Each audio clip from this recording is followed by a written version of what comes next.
প্রিয় দর্শক, আপনাকে আজকের তথ্যচিত্রে স্বাগতম। এটি হল পয়জন ডার্ট ফ্রগ, পৃথিবীর সবচেয়ে বিষাক্ত প্রাণীদের মধ্যে একটি। মধ্য ও দক্ষিণ আমেরিকার রেইনফরেস্টে এদের পাওয়া যায়। এর উজ্জ্বল রং শিকারীদের দূরে থাকতে সতর্ক করে। কিছু প্রজাতি 10 জন প্রাপ্তবয়স্ক মানুষকে মেরে ফেলার জন্য যথেষ্ট বিষ বহন করে থাকে। এই প্রাণীটির আদিবাসী উপজাতিরা একসময় তাদের ত্বকের বিষাক্ত পদার্থ ব্লো ডার্টের ডগায় ব্যবহার করত, যার ভিত্তিতে ব্যাঙটির নামকরণ করা হয়েছিল।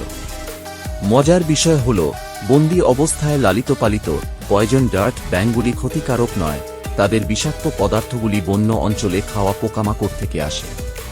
ছোট, অত্যাশ্চর্য এবং মারাত্মক, এই ব্যাঙটি সত্যিকার অর্থে আমাজনের যুদ্ধে জয়ীভাবে বেঁচে থাকার একটি জ্বলন্ত উদাহরণ। এমন সব প্রাণীদের তথ্য পেতে আমাদের চ্যানেলটিকে লাইক এবং সাবস্ক্রাইব করে দিবেন। ধন্যবাদ।